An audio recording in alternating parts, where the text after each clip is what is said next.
नमस्कार दोस्तों, हम पढ़ते रहे थे संघ की कार्यपालिका के अंतर्गत एक टॉपिक है जिसको कहते हैं हम संसद। तो संसद का हमने कुछ भाग पहले पिछली वीडियो में कर लिया था और इससे आगे का जो भाग है इस वीडियो में कंप्लीट करेंगे। ठीक है, संसद में हमने राज्यसभा के बारे में पढ़ रहे थे। क्या पढ़े थे? राज्यसभा के बारे में। तो हम पहले हेडिंग डाल लेते हैं संसद।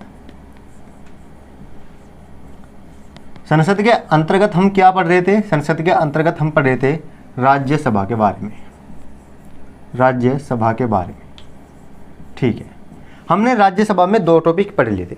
कौन कौन से पढ़े थे? तो हमने एक पहला पढ़ा था कि राज्यसभा का गठन अथवा इसकी संरचना कैसी होती है। राज्यसभा का गठन ये पढ़ लिया था, और या अथवा इसकी संरचना कैसी होती है ये भी हमने जान ली थी। ठीक है, और दूसरी बात हमने इसका निर्वाचन देखा था। आखिर राज्यसभा का जो सदस्य बनेगा उनका निर्वाचन कैसे होता है। हमने दो टॉपिक पर महत्वपूर्ण जो ये थे इन पर चर्चा कर ली थी। मैं इस वीडियो में कुछ इनकी छोटी छोटी बातें मैं बता दूं। देखना, मैंने बताया था यदि संरचना की बात करें तो राज्यसभा में कितने सदस्य थे। राज्यसभा में मेनली जो संविधान के अनुसार थे 250 सदस्य। कितने थे? 250। किसके अनुसार? संविधान के अनुसार। लेकिन जो व्यवहारिक है, जो वास्तव में है, कितने हैं? 245।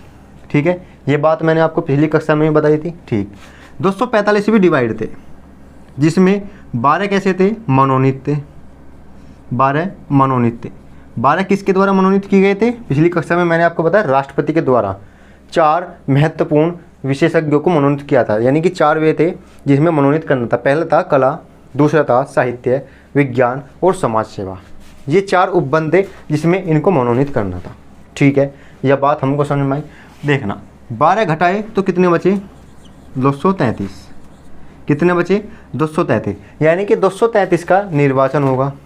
233 का निर्वाचन होगा। लेकिन ये सदस्य कहाँ से निर्वाचित होंगे? तो देखते हैं।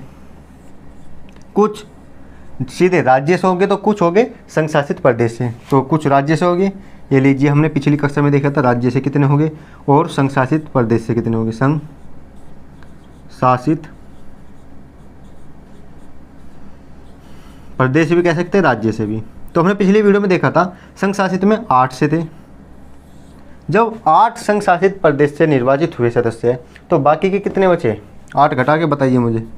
ये बचे 225। कितने थे? 225 सदस्य डायरेक्टली राज्य से चुने गए। ठीक है, ये तो हमने बात की थी इसके संरचना और संगठन के बारे में। चलिए अब देखते हैं निर्वाचन में। तो निर्वाचन में मैंने कुछ बात बताई थी पिछली कक्षा में, जैसे कि इनका निर्वाचन कैसे होता है। इनका निर्वाचन होता है अप्रत्यक्ष रूप से। पहले ये बात बताई थी अप्रत्यक्ष रूप से, यानी कि हम इनको डायरेक्टली नहीं चुनते। ठीक है, चलो जी, यह बात थी। दूसरी बात बताई थी जो इनका निर्वाचन की पद्धति है। इनका निर्वाचन की पद्धति है एकल संक्रमणीय मतदान पद्धति। एकल संक्रमणीय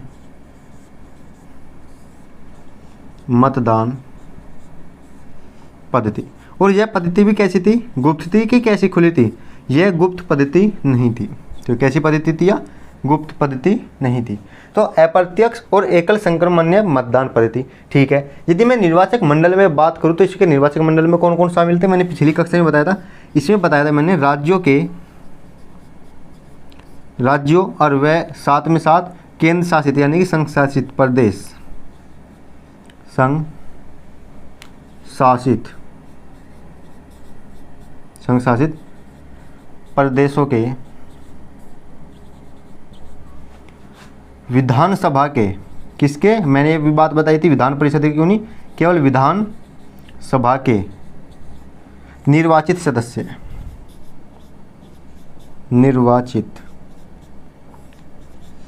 सदस्य ही इसमें भाग लेते थे। यानी कि मैं निर्वाचक मंडल की बात करूं, यदि कोई भी राज्यसभा का जो सदस्य बनना चाहेगा और उसको वोट किनसे प्राप्त होगी? तो उनकी वोट प्राप्त होगी केवल विधानसभा के निर्वाचित सदस्य। विधानसभा के निर्वाचित सदस्य बताए। ठीक है, देखना, जो 225 सदस्य हैं वे हमारे राज्यों से आएंगे और बाकी जो 8 सदस्य हैं वे कहाँ से आएंगे? संघ शासित प्रदेश से। हमारे वर्तमान में 6 संघ शासित प्रदेश हैं। ठीक है, लेकिन उन 6 में केवल 3 को ही ये अधिकार प्राप्त, 6 कह रहा हूँ, 9 संघ शासित प्रदेश है, केवल उन 9 में केवल 3 को ही अधिकार प्राप्त है जो अपने अंतर्गत विधानसभा रखता है, और उनकी विधानसभा से हमारे राज्यसभा के सदस्य चुने जाते हैं। ठीक है, कौन कौन से हैं? वे हैं हमारे दिल्ली, ठीक है, दिल्ली के बाद आता है हमारा पुदुचेरी, ठीक है, पुदुचेरी के बाद आता है हमारा जम्मू एंड कश्मीर, JNK। ठीक है, तो पिछली कक्षा में हमने निर्वाचन तक पढ़ लिया था। चलो जी, हमने पिछली बात भी रिवाइज करा दी, मोटी मोटी कराई लेकिन करा दी। ठीक है, वैसे आपको यदि डिटेल में देखना है तो पिछली वीडियो आपको जाकर देखनी होगी।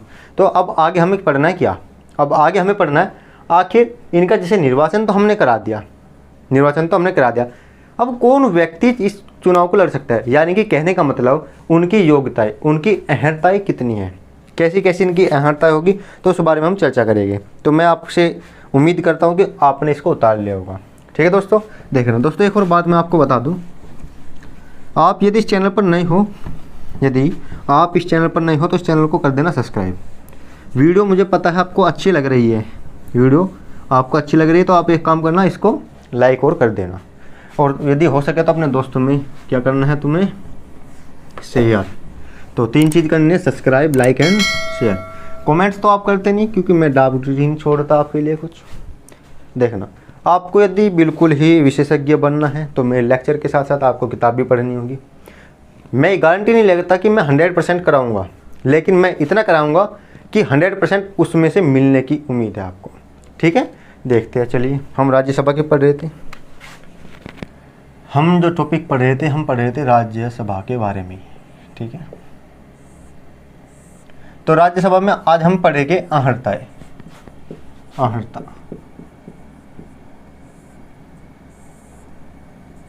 कि कौन व्यक्ति हमारा चुनाव लड़ सकता है, यानी कि कौन व्यक्ति जो चुनाव लड़ सकता है, ये है अहर्ता। तो देखते हैं, पहला रटी रटाई अहर्ता है पहली कि वह भारत का कौन हो, नागरिक हो। पहली अहर्ता है कि वह भारत का नागरिक हो। ठीक है दोस्तों, चलिए दूसरी बात देखते हैं। दूसरी अहर्ता में बात करें तो दूसरी अहर्ता है कि वह न्यूनतम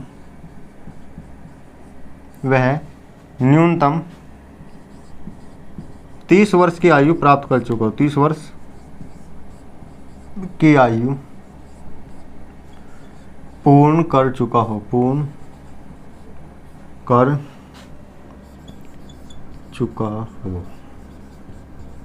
चलिए देखते हैं, पहला भारत के नागरिक हो, दूसरा 30 वर्ष की आयु पूर्ण कर चुका हो। ठीक है, अब देखते हैं तीसरी अहर्ता वही अहर्ता है जो लोकसभा सदस्य के लिए होगी। यानी कि मैं एक बात लिख दूं, बाकी की जितनी भी योग्यता है, बाकी की योग्यताएं लोकसभा के सदस्य की होगी। बाकी की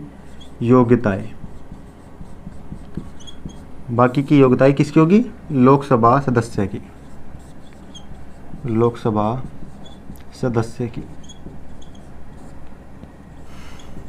होगी। अब आप सोच रहे हो सर जी आपने लोकसभा सदस्य तो पढ़ा ही नहीं, तो हम कैसे पता चलेगा कि इनकी योग्यता क्या होगी? देखो, आने वाली वीडियो में हम लोकसभा के बारे में ही डिटेल से पढ़ेंगे। जो हमें ज़्यादातर डिटेल से पढ़ना है, किसके बारे में पढ़ना है? लोकसभा के। तो मैं क्यों डबल मेहनत करूँ इस बारे में, हम एक बार ही उसमें पढ़ लेंगे लोकसभा के बारे में। फिर भी लेकिन जो हम अहर्ताएं की बात करें मिक्स कर रहे हैं, लेकिन जो ये अहर्ताएं थे ये कम से कम ये तो ऐसी थी कि कहीं ना कहीं लोकसभा के बिल्कुल सेम टू सेम थी, तो मैंने लिख दिया लोकसभा की अहर्ताएं। चलिए और देखते हैं इसके बाद, यदि मैं जनप्रतिनिधि अधिनियम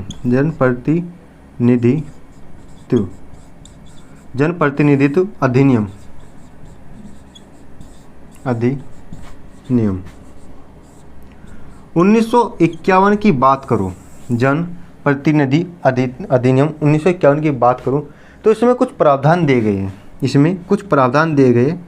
नंबर 1 देखिए, यदि पहली बात को, तो पहली बात देखो ये है, पहली बात है, देखो पहले मैं आपको समझा देता हूँ।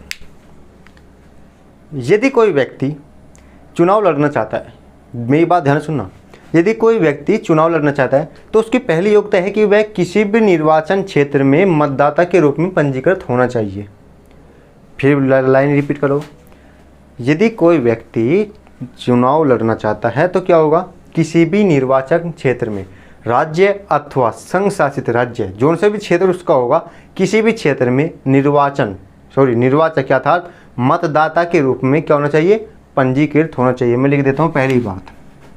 यदि कोई व्यक्ति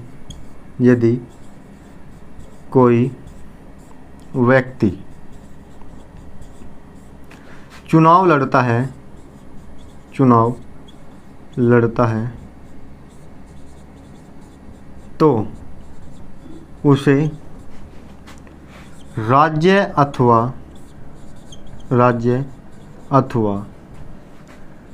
संघ शासित राज्य के किसी निर्वाचन क्षेत्र में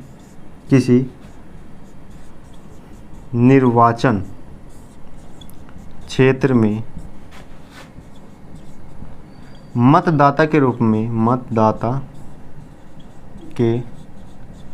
में पंजीकृत होना अनिवार्य है।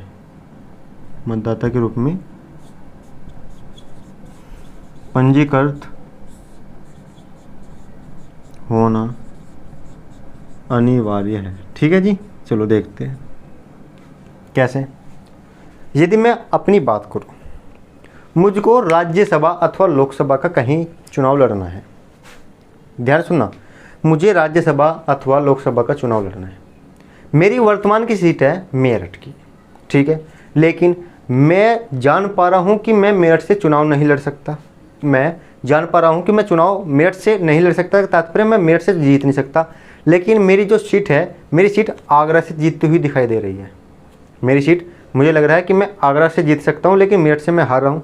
तो अब क्या करूँगा मैं करूँगा कि मैं चुनाव आगरा की सीट से लड़ूंगा। अब आप सोचो सर ये क्या कह रहे हो, देखना, जो जनप्रतिनिधित्व अधिनियम 1951 यही बात कहता है। केवल हमें क्या है, मुझे किसी भी निर्वाचन क्षेत्र में एक मतदाता के रूप में क्या करना है, पंजीकृत होना है। मुझे मतदाता के रूप में पंजीकृत होना है। अब चाहे मैं चुनाव मेरठ में लड़ूँ या आगरा में लड़ूँ या दिल्ली में लड़ूँ या पुडुचेरी में लड़ूँ, कहीं भी लड़ूँ, इससे कोई तात्पर्य नहीं, इससे कोई दिक्कत नहीं।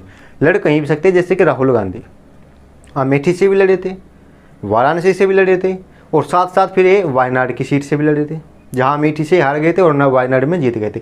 ये तो एक साथ दो सीट पर जीते थे, वो दो सीट पर लड़े थे। ठीक है, देखना, ये जरूरी नहीं है कि मैं जिस क्षेत्र का मतदाता हूँ मैं उसी क्षेत्र के निर्वाचन में भाग ले सकता हूँ, उसी क्षेत्र का जो चुनाव में लड़ सकता हूँ। नहीं, मुझे किसी भी क्षेत्र में चुनाव लड़ने का अधिकार मिलता है। चलिए, लेकिन अब ये अधिकार ऐसा नहीं है कि जो क्षेत्र किसी के लिए आरक्षित है कि उसमें भी लड़ा जा सके। चलिए देखते समझते। यदि मैं ओबीसी कैटेगरी से हूँ और कोई क्षेत्र, यदि मेरठ की सीट बात करूँ, मेरठ की सीट किसी आरक्षित सीट जैसे कि एससी अथवा एसटी के लिए आरक्षित है, तो मैं उससे चुनाव नहीं लड़ सकता। हालांकि यदि मैं एससी होता तो मैं एससी होते हुए मेरठ की सीट के साथ साथ कहाँ की, आगरा की सीट पर भी चुनाव लड़ सकता था। बिल्कुल यही बात मैं आपको बताने की बात कर रहा हूँ। यदि मैं दूसरी बात करूँ तो दूसरी बात क्या है, देखते हैं। दूसरी बात में लिखते हैं, यदि कोई सीट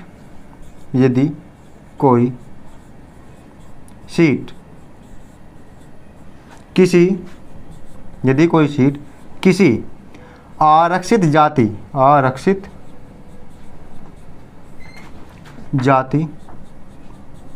के लिए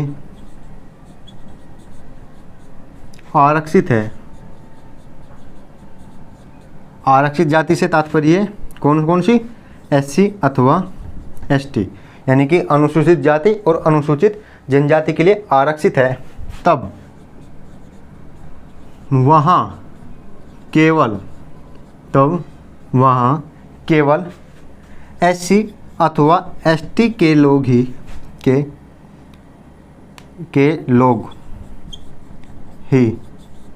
क्या कर सकते हैं, चुनाव लड़ सकते हैं। लिख लेना, ठीक है नहीं, चुनाव लड़ सकते हैं। चलिए, ये बात मैंने बताई। देखना, ये ऐसे नहीं है कि यदि कोई सीट SC और ST के लिए आरक्षित नहीं है वहाँ नहीं चुनाव लड़ सकते, नहीं। देखना, मैं मेरठ की और आगरा का उदाहरण ले रहा था।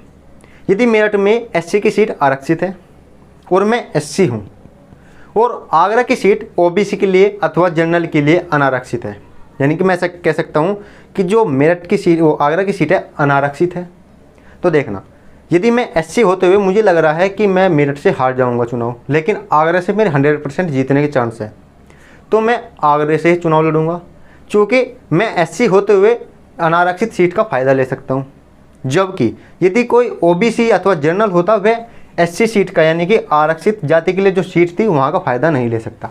कहने का तात्पर्य ये है, जिसके लिए सीट उपलब्ध है, यानी कि जिसके लिए सीट आरक्षित कर दी गई है, केवल वे ही उस पर चुनाव लड़ सकते हैं, ठीक है ना। और अनारक्षित सीट पर सभी चुनाव लड़ सकते हैं, अनारक्षित सीट पर सभी चुनाव लड़ सकते हैं। तो ये बात मैंने थोड़ी सी बताई थी अहर्ता के बारे में। अहर्ता तो मैंने आपको बता दी, ठीक, यही बात। अब यदि मैं निरअहर्ता यानी कि अयोग्य घोषित कब होगी कोई भी सदस्य, चुनाव तो हमने लड़ने के लिए इनके थोड़ी सी ये नियम बता दिए, तो कौन व्यक्ति चुनाव लड़ने के दौरान अथवा चुनाव लड़ने के बाद अयोग्य घोषित होगा, तो मैं आपको बता देता हूँ। तो आपने मेरे हिसाब से उतार लिया होगा। चलिए अब इसकी मतलब कि निरअहर्ता देखते हैं, ठीक है। देखते हैं अब इसकी निरअहर्ता के बारे में। तो मैं वो हेडिंग लिख देता हूँ, निरअहर्ता। देखना, संविधान के अनुसार निरअहर्ता कैसी है। चलिए, संविधान के अनुसार तो निरअहर्ता है कि जैसे पहली बात, वह दिवालिया ना हो। क्या ना हो? दिवालिया, दिवाली वाली नहीं, दिवालिया ना हो, ठीक है, पहली तो बात थी। दूसरी बात, वह विकृत चित्त का ना हो, विकृत चित्त का ना हो, अथवा न्यायालय द्वारा ऐसा घोषित किया गया हो, अथवा न्यायालय द्वारा घोषित हो, ठीक है जी। ये निरअहर्ता थी किसे, लगभग हमारे संविधान के अनुसार। ये तो मैंने 2-4 पॉइंट लिखा दिए। अब देखते हैं भारत शासन अधिनियम कह रहा हूँ, जन प्रतिनिधित्व अधिनियम 1951 क्या बात करता है। जन प्रतिनिधित्व अधिनियम लिख देता हूँ मैं, जन प्रतिनिधित्व अधिनियम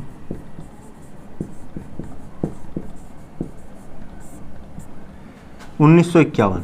क्या 1951 क्या कहता है, कौन व्यक्ति अयोग्य घोषित होगा। देखना, इसमें तो लाभ के पद भी है कि वह लाभ का पद धारण न करता हो, वह किसी भी निगम अथवा कहीं भी कॉर्पोरेट में प्रबंधक या निदेशक के पद पर ना हो।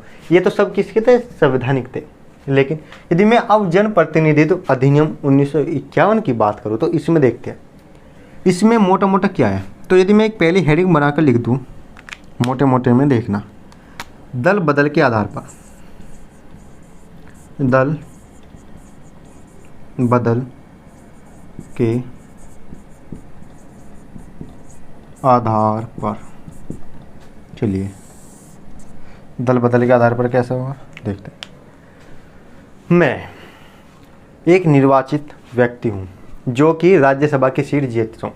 मैं राज्यसभा और लोकसभा के लगभग दोनों ही सेम है, तो आप समझ लेना यार, यदि मैं राज्यसभा का भी नाम ले रहा हूँ तो आप समझ लेना कि मैं लोकसभा की भी बात करूँ। चलिए, मैं एक निर्वाचित सदस्य हूं जो मेरठ अथवा आगरा की सीट से निर्वाचित हो चुका, ठीक है। अब मुझको जिस पार्टी ने टिकट दिया था, यदि मैं उस पार्टी को छोड़कर किसी अन्य पार्टी में जाता हूं, यदि मैं 2 मिनट हुआ, देखो दोस्तों बीच में फ़ोन आ गया था, मैं डिस्टर्ब हो गया था, मैं तो बात शुरू से मैं फिर लेता हूँ। देखो, दल बदल के आधार पर बात चल रही थी। देखना, दल बदल के आधार पर मैंने बताया कि यदि मैं अपनी पार्टी को छोड़कर किसी और पार्टी को ज्वाइन कर लेता हूँ, तब क्या होगा, दल बदल के आधार पर मैं उस सदन का सदस्य नहीं रहूँगा, यानी कि मुझको सस्पेंड कर दिया जाएगा। सीधी भाषा में यह है कि मुझको सस्पेंड कर दिया जाएगा, मेरा जो पद था राज्यसभा सदस्य अथवा लोकसभा सदस्य का समाप्त हो जाएगा, पहली बात। चलो, यदि मैं अपनी पार्टी के विरुद्ध अथवा अपनी पार्टी के द्वारा दिए गए दिशा निर्देशों के अनुसार किसी भी बिल पर मतदान नहीं करता अथवा मतदान देता हूं विपरीत दिशा से, तो क्या होगा, तब भी पार्टी के विहिप का उल्लंघन के कारण मुझको राज्यसभा अथवा लोकसभा का सदस्य के पद से इस्तीफा देना होगा अथवा मुझको हटा दिया जाएगा। ठीक है। दूसरी बात, चलो जी, यदि मुझको कोई पार्टी निकाल दे, यदि मुझको कोई पार्टी निकाल दे, यानी कि मैं जिस भी पार्टी में हूँ वह पार्टी मुझको निष्कासित कर दे, तब क्या होगा, मैं तब भी अपने पद से निष्कासित हो जाऊँगा, यानी कि मैं उस सदन का सदस्य नहीं रहूँगा जिस सदन में मैं अपना सदस्य था। ठीक है। ये कैसे था, दल बदल के आधार पर। तो दल बदल के आधार पर मैंने 3 बताया है, तो आप लिख लेना। चलिए दूसरी बात देखते हैं, दूसरी देखते हैं। दूसरे है स्वयं। स्वयं मतलब देखना, यदि मैं चाहूँ तो मैं अपनी कार्यकाल पूर्ण होने से पहले भी, अपना कार्यकाल पूर्ण होने से पहले भी मैं क्या कर सकता हूँ, त्यागपत्र देकर पद मुक्त हो सकता हूँ। राइट। यानी कि कुल मिलाकर बात यह है, इस्तीफा देने के बाद ही मैं अपना पद मुक्त हो सकता हूँ। स्वयं तो बात यही है। चलिए अब तीसरे देखते हैं। तीसरे में देखते हैं, तीसरे में बात है दोहरी सदस्यता की। दोहरी सदस्यता, दोहरी सदस्यता। अब देखना दोहरी सदस्यता कैसे समझना। पहली, इधर है मेरी लोकसभा और इधर है राज्यसभा। पहली कंडीशन ये है, यदि मैं लोकसभा का भी सदस्य बन जाऊं और राज्यसभा का भी सदस्य निर्वाचित हो जाऊं, तब क्या होगा, तब होगा क्या कि मुझे 10 दिन के भीतर भीतर किसी भी एक सदन का क्या करना पड़ेगा, इस्तीफा देना पड़ेगा। यानी कि किसी भी एक सदन से मुझे अपने आप को हटाना पड़ेगा, अन्यथा क्या होगा, मैं राज्यसभा के पद से स्वयं हटाया मान लिया जाएगा। कितने दिन के अंदर अंदर, 10 दिन के अंदर अंदर। ठीक है। पहली बात तो थी ये। चलिए दूसरी बात देखते हैं, दूसरी बात समझते हैं। दूसरी बात, यदि लोकसभा की सीट है मेरठ की, दूसरी बात, दूसरी सीट है आगरा की।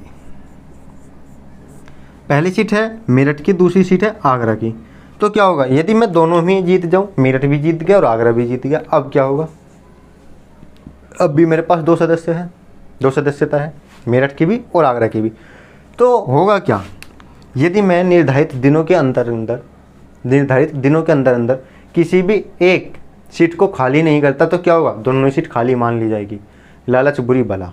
यदि मैं आगरा की अथवा मेरठ की सीट को खाली नहीं करता, मैं सोचता हूँ कि दोनों में ही सांसद रहूँ, तो क्या होगा, दोनों कहना कुछ भी हाथ में बाकी नहीं बचेगा। 14 दिन के बाद, 14-15 दिन के बाद अपना मेरठ भी जाता रहेगा हाथ से, आगरा भी, यानी कि कुल मिलाकर हम किसी भी सदन का सदस्य नहीं रहेंगे। चलो जी, ये तो बात थी। चलो तीसरी बात है, देखना, मैं लोकसभा अथवा राज्यसभा का भी चुनाव लड़ चुका हूँ, लोकसभा अथवा राज्यसभा के चुनाव पर जीत सकूँ, और साथ ही साथ मैं विधानसभा का भी सदस्य था। क्या था, विधानसभा का भी सदस्य था। जब मैं लोकसभा और राज्यसभा का चुनाव लड़ा, मैं इसमें जीत गया, लेकिन पहले था मैं विधानसभा के सदस्य। तो क्या होगा, ये तो निर्धारित समय से पहले पहले अपना क्या कर दो, इस्तीफा दे दो, अन्यथा जिस दिन से आप अपना पद ग्रहण करेंगे, यानी कि लोकसभा अथवा राज्यसभा का जब आप शपथ लोगे, तो विधानसभा में आपकी सदस्यता रद्द कर दी जाएगी, विधानसभा की सदस्यता आपकी रद्द हो जाएगी। तो कौन सी बात कर रहे थे हम कर रहे थे दोहरी सदस्यता के बारे में। चलिए अब चौथी बात देखते हैं, पहले मैं इसको मिटा दूं क्योंकि फिर बार बार ये आती है। चौथी सदस्यता वेरी बढ़िया है, वेरी वह सदस्यता कौन सी है, अनुपस्थिति की, अनुपस्थिति की चौथी सदस्यता है अनुपस्थिति। तो अनुपस्थिति देखते हैं। देखना, यदि कोई भी व्यक्ति संसद के दोनों सदनों में से, जिसमें लोकसभा अथवा राज्यसभा,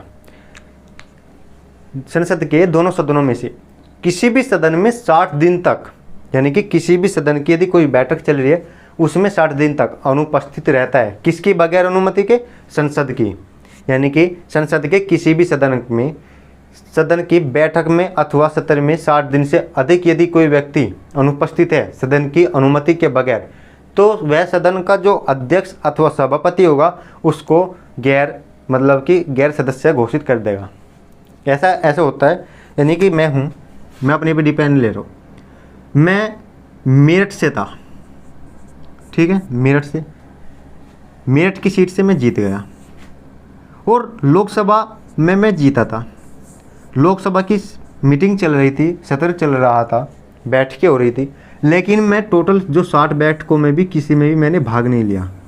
मैं शब्दों पर ध्यान दो, मैंने किया 60 बैठकें में। अब आप सोच रहे हो सर 60 दिन, ऐसे तो सत्र तो नहीं चलता 60 दिन, कोई एक दिन तो कोई 5-5 मिनट की सत्र चलता है, कोई 10-10 दिन चलता है, तो ऐसे क्या होगा? ध्यान सुनना, केवल 60 दिन जो भी सत्र चलेंगे टोटल गिन के धीरे धीरे जैसे भी 60 दिन बचे, यदि मैं उसमें किसी में भी उपस्थित नहीं हुआ, किसके बगैर अनुमति के?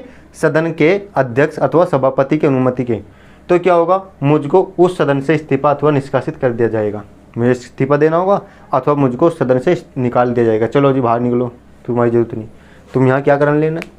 जब तुम 60 दिन तक अब तक नहीं आए तो तब क्या करना है?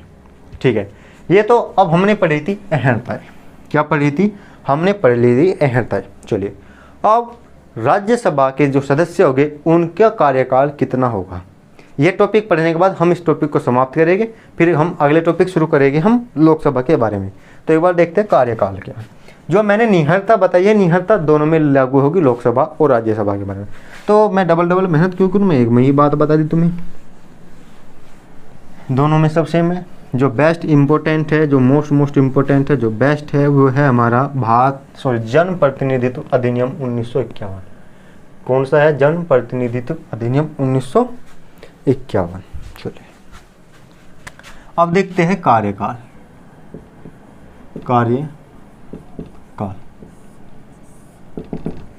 कार्यकाल देखते हैं। देखिए, भारतीय संविधान में राज्यसभा सदस्यों के लिए कार्यकाल कोई निर्धारित नहीं है। फिर मैं बात बता दूं आपको, चौंकाने वाली बात बताऊंगा कि भारतीय संविधान में राज्यसभा के सदस्यों के लिए कोई निर्धारित कार्यकाल नहीं है, लेकिन एक व्यवस्था बताई गई कि संसद नियम बनाकर इनका कार्यकाल निर्धारित कर सकती है। क्या?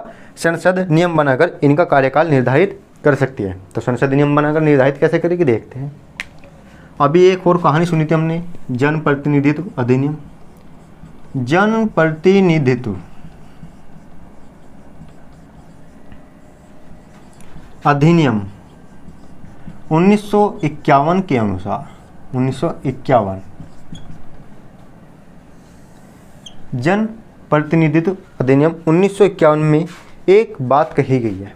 बात यह है कि कोई भी व्यक्ति अधिकतम 6 वर्ष तक अपने पद पर रह सकता है। कितने वर्ष तक? अधिकतम 6 वर्ष तक। ये संसद के द्वारा बनाए गए अधिनियम में बात लिखी हुई है, ना कि संविधान में वर्णित है, क्योंकि संविधान में इनके लिए कोई जगह नहीं थी। जब वास्तव में जब संविधान ने संविधान सभा में राज्यसभा के सदस्यों के लिए इनके कार्यकाल के लिए लिमिट तय की, तो ये लिमिट तय नहीं कर पाए थे। इन्होंने बात कही कि हम नहीं, जब संसद अपना समय उचित माने, अपना इनका देश के हित में ठीक माने, तो क्या होगा? संसद अपना कोई अधिनियम बनाए, उसके तहत इनकी जो अधिकतम सीमा है निर्धारित कर दे इनके कार्यकाल की। तो बात है जन प्रतिनिधित्व अधिनियम 1951 में क्या कर दिया गया? इनकी जो कार्यकाल है 6 वर्ष तक निर्धारित कर दिया गया। ठीक है, देखना, जो इनके सदस्य हैं, वे एक तिहाई प्रति 2 वर्ष पर क्या हो जाते हैं? पदमुक्त, यानी कि प्रति 2 वर्ष पर वे सदस्यता उनकी रद्द हो जाती है। कहने का मतलब, जब कोई भी व्यक्ति संसद में राज्यसभा का कोई वो क्या बनेगा? सदस्य बनेगा, तो 6 साल पूरे करने के बाद उस पद से मुक्त कर दिया जाएगा। तो जब 6 साल पूरा करेगा तो उसके साथ साथ जितने भी पद मुक्त हो गए, तो कितने होंगे? टोटल 1/3 पद। यानी कि मैं अकेला नहीं होऊंगा, मेरे साथ 1/3 और साथ चले गए मेरे साथ, यानी कि 1/3 और पद मुक्त हो गए। ठीक है, अब बात आती है, सर जी आप एक बात बताओ, 1951 में क्या हुआ था जब हमारी राज्यसभा बनी थी? 1951 में तो लगभग 252 के 52 निर्वाचित थे। अब उनको एक तिहाई कैसे 2 वर्ष बाद हटा सकते थे, जबकि 1957 में हटाने थे वे? राइट, आपका बिल्कुल सवाल जायज है। देखना, हटाने कितने में थे? 1957 में। लेकिन ये हट कब गए? ये हट गए 1952 में। कितने? 1/3 सदस्य। ऐसे कैसे? देखना, चूँकि यह परंपरा चलानी थी कि प्रत्येक 2 वर्ष बाद 1/3 सदस्य हटाने हैं, तो राष्ट्रपति ने लॉटरी सिस्टम निकाला। लॉटरी सिस्टम में जिन सदस्यों को ज़बरदस्ती हटाया जाना था, उनकी एक लॉटरी बनाई। उस लॉटरी में जिनके भी नाम थे, जो भी चुनी गई लॉटरी में, वे 1/3 सदस्य थे और 1/3 सदस्य को उस समय उनकी सदस्यता रद्द कर दी गई। ऐसे ही प्रत्येक 2 वर्ष बाद करते गए, और जब यह श्रृंखला बिल्कुल एक लाइन में आ गई कि जब 2 वर्ष हो जाए और 1/3 सदस्य रद्द हो जाए, यानी कि 1/3 सदस्य हट जाए, तब क्या होगा? निर्वाचन पद्धति शुरू कर दी जाएगी। ठीक है, तो अधिकतम जो जानने वाली बात थी, तो इनका कार्यकाल 1951 वाले अधिनियम में दिया है, अधिकतम 6 वर्ष का होता है और 1/3 प्रति 2 वर्ष होगा। ठीक है, देखते हैं एक और बात, चलो मैं इसमें बता दूँ। जो मनोनीत सदस्य है 12, उनको भी राष्ट्रपति प्रत्येक 3 वर्ष बाद मनोनीत करता है। कितने बाद? प्रत्येक 3 वर्ष बाद राष्ट्रपति इन सदस्यों को मनोनीत करता है। ठीक है दोस्तों, आज हमने यहाँ तक पढ़ लिया। चलिए, राइट, इसके बाद हम पढ़ेंगे लोकसभा के बारे में। क्या पढ़ेंगे? लोकसभा के बारे में। तो मैं उम्मीद करता हूँ कि आपको कुछ समझ में आया होगा, बिल्कुल आया होगा। तो यदि आपको थोड़ा सा समझ में आया तो इसको लाइक, शेयर एंड कमेंट करना। ठीक है, बीच बीच में डिस्टर्बेंस हो रही थी तो उसके लिए माफ़ी। ठीक है, धन्यवाद। जय हिंद, जय भारत।